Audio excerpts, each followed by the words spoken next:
This thing called a manis.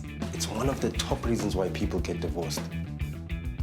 Today, I sit with a lady who got divorced because of financial issues. And honestly, finances was the biggest thing that broke our marriage up. A couple who are drowning in debt. We're living our best life.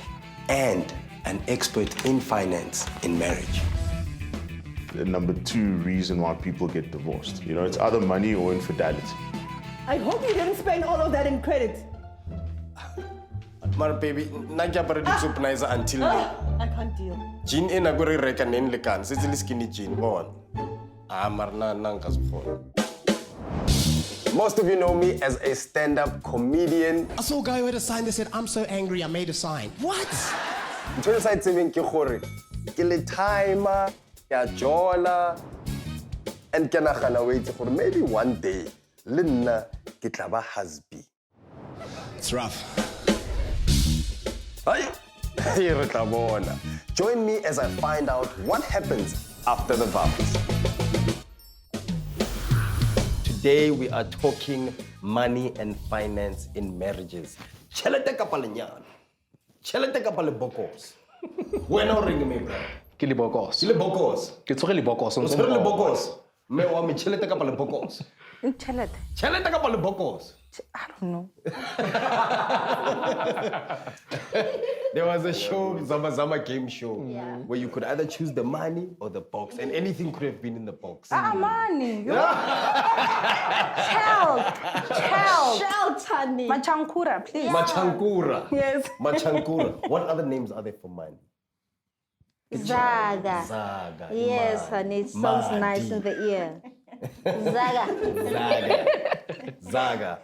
So we're not already bokos, we're not already chele. Let's hear what other couples have to say on the topic of money and finance in marriages.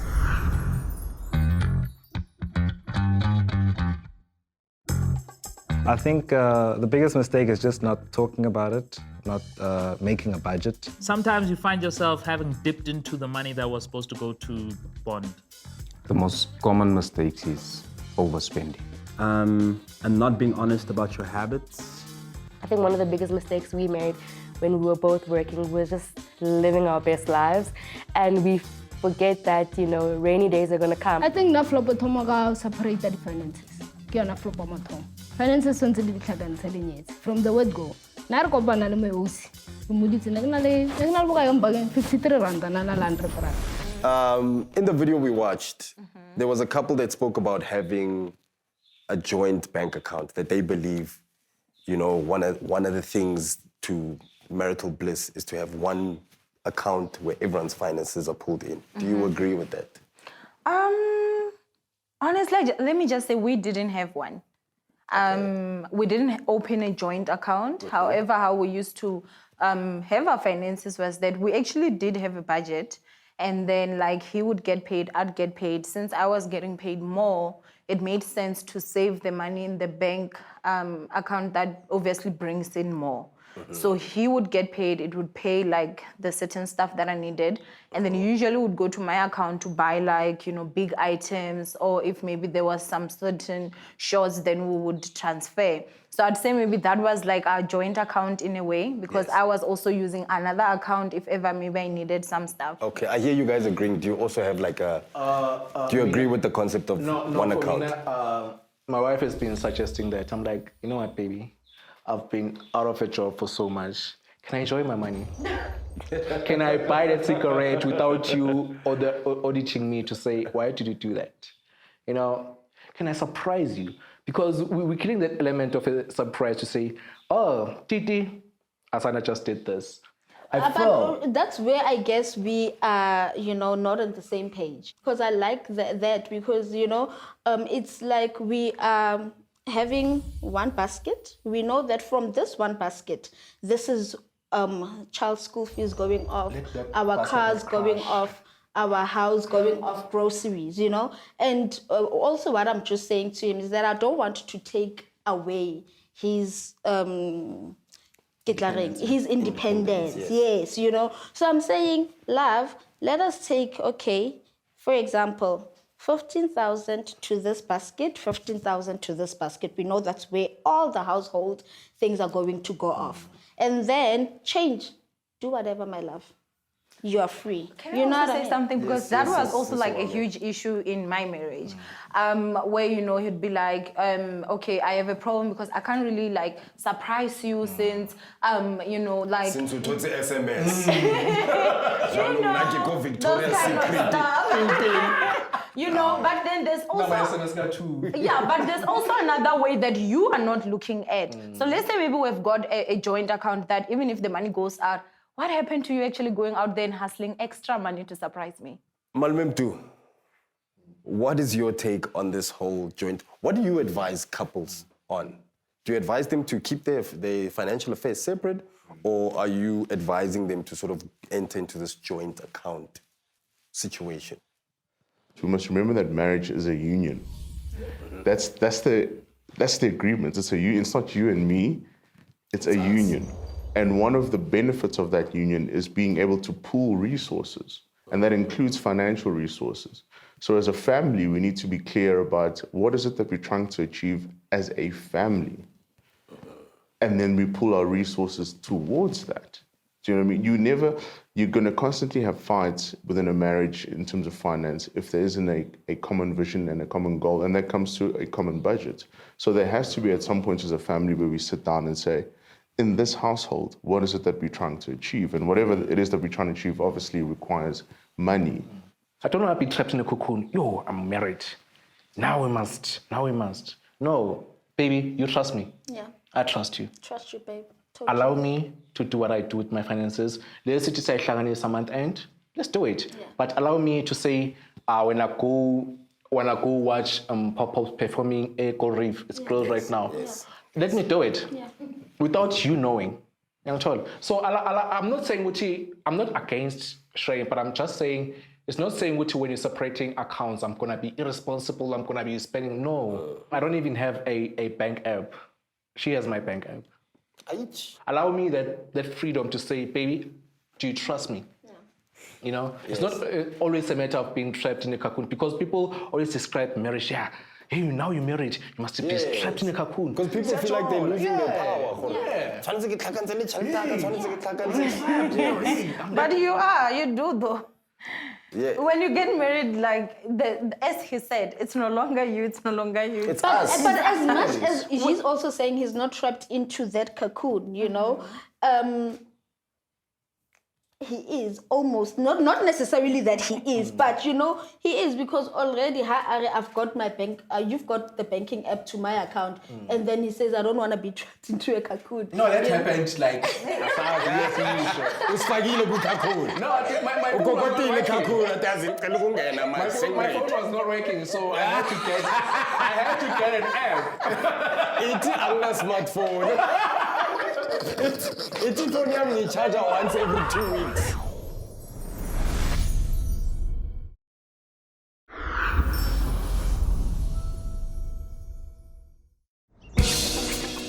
Hey, welcome back, Bagaitsu Yane. Izinkinga zemali. Barchelete ke Satan. If you at home are experiencing similar issues when it comes to finance in marriage or partnership or your relationship, let us know on all our social media platforms. Let's keep the conversation going. Hey, barchelete ke Satan. Do you agree, Siso? No, I mean, it can be an angel or it can be a demon. It depends when. I like that. How do you look at money? I like that. It's up to you how you look at money. So I want us to look at something, and I want us to carry on our conversation from there. Oh, okay, well, yes. Good. Okay, go. 3 cards. Come out. Oh, check. Oh, snap. The pizza's here. Oh, right, we'll wait for you. Already checked. I hope this time you got pizza, not pizza. Can I get a card? Remember pizza from last time? Yeah, that cheese was so bad. I can hear you. Do you own a pizza place? Card or cash? Let's go, card.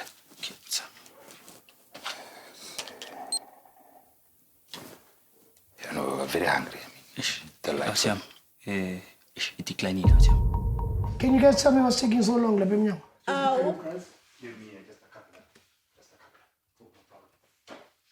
don't know. Maybe it's just One card. Joan,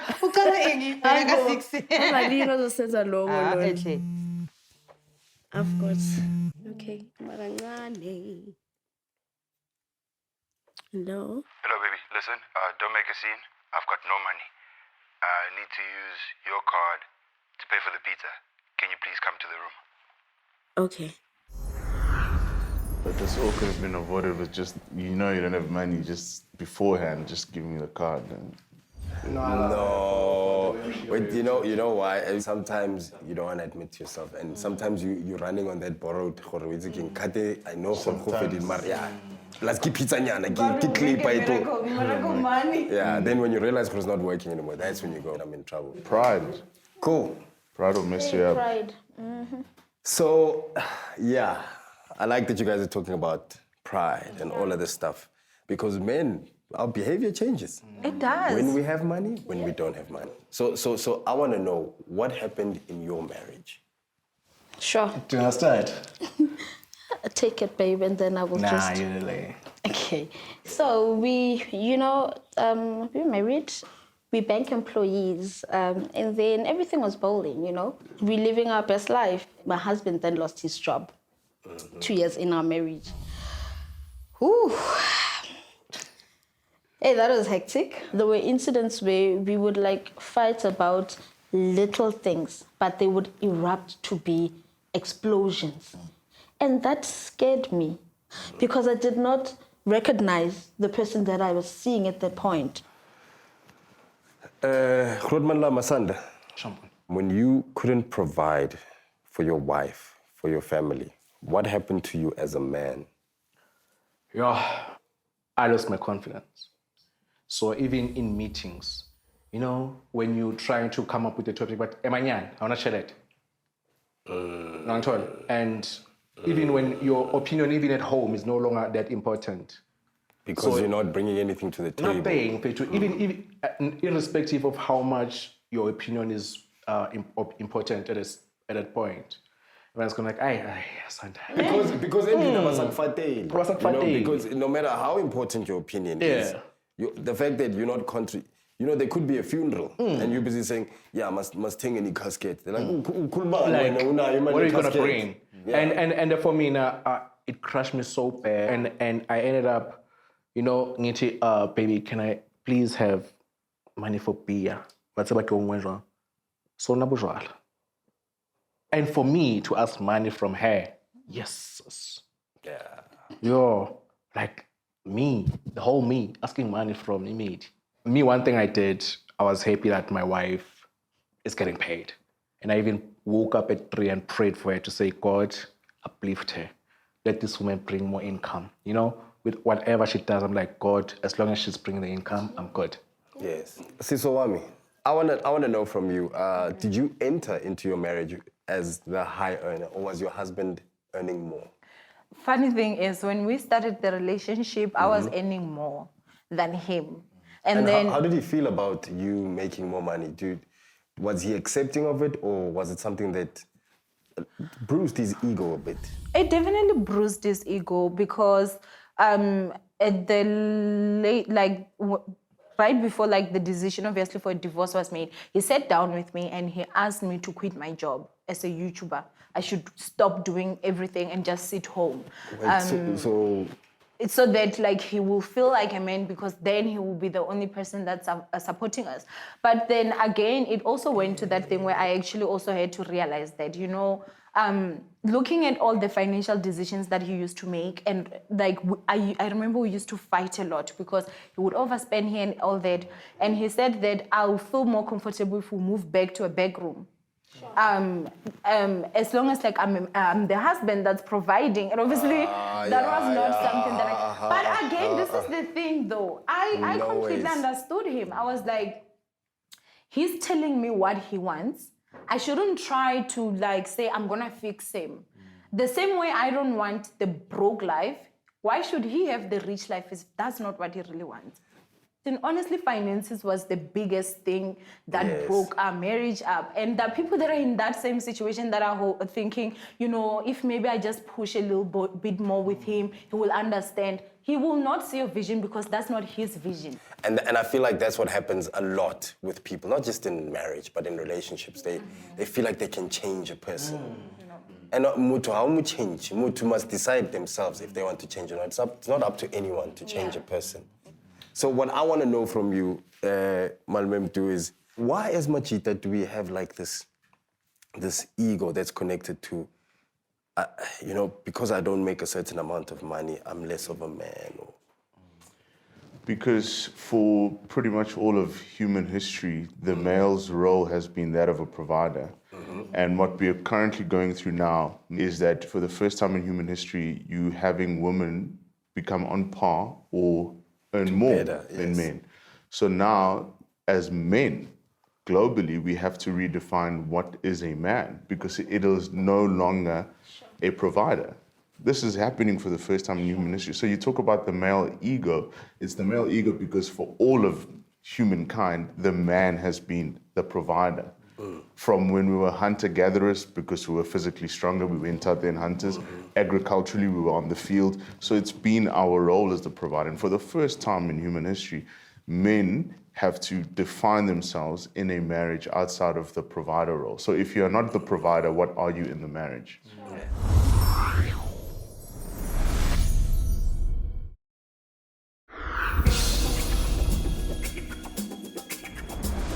All right. You guys hit financial rock bottom. Yeah. How are you guys recovering from almost losing everything?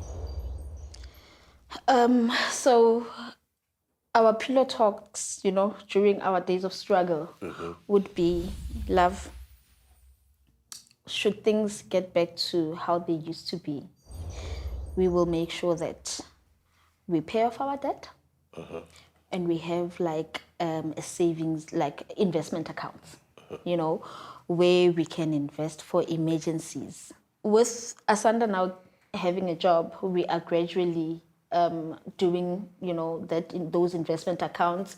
Obviously, at the moment, I won't say it has started because we're still paying off his debt, you know, but it is definitely an agenda, and yeah. So, Putimtu, I want to come to you, right, and say, and ask, I want to ask rather, what is the importance of having the finance talk before we actually enter into marriage? Because some of us bring a lot of financial baggage into marriage, you know? Things like debts, there's student loans, there's loans that have been taken out. So how important is it to do that pre-marriage?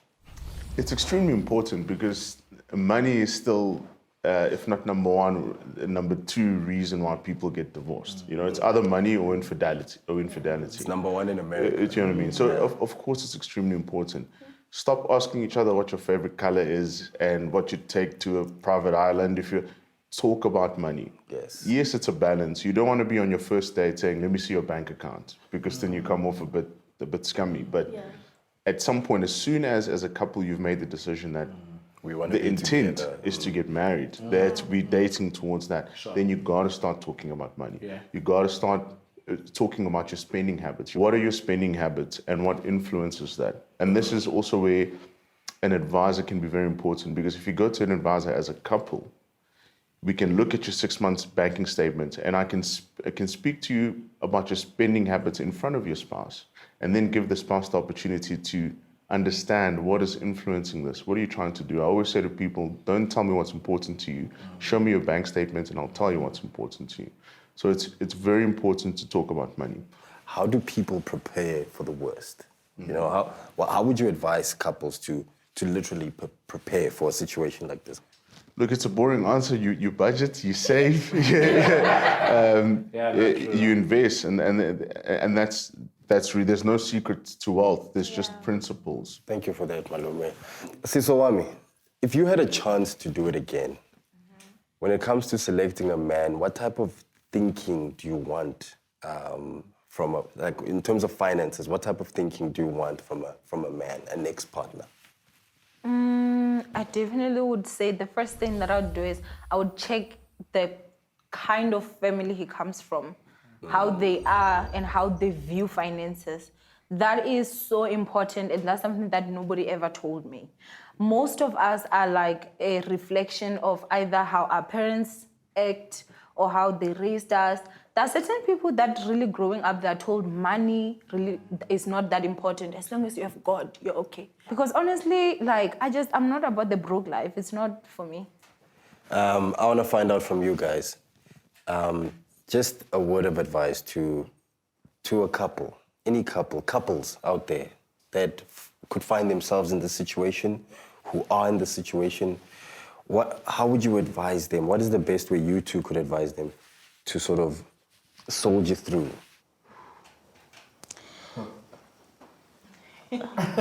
For me, because, I went through it, with a husband that does not work, in this generation of ours that does not, where a lot of women, if I may say, won't stand for a man that does not work,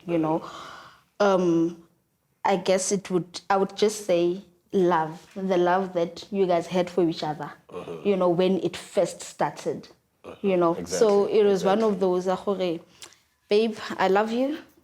You've seen me, we've been through the most together. Yes.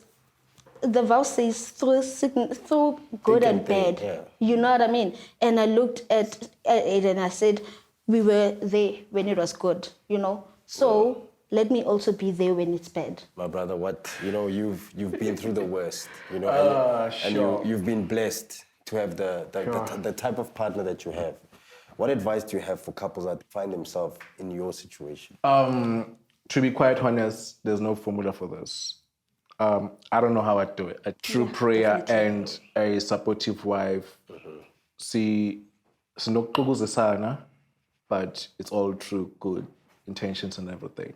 And she stuck around. Yeah. You know what? Flaws and all, naming flaws, but she was there. And this one gets to me with how did I get through it? Even now, I'd be lying to you if I know how I did it. Thank you so much for sharing your story. I really want to say thank you because I genuinely believe that we learn through experiences, and I thank you for sharing, and I thank you for being a part of my journey. I've learned so much today. So, Bakhaito, topic in a rhetoric today, Ibuima, and that's the topic of money. It's not an easy topic to talk about, but we have to talk about it regardless. So we want you to talk to us, engage with us on all of our social media platforms. Thank you for tuning in. This has been After the Vows. Thank you to my amazing guests for being here today. We'll see you guys on the next episode. Thank you. Danko.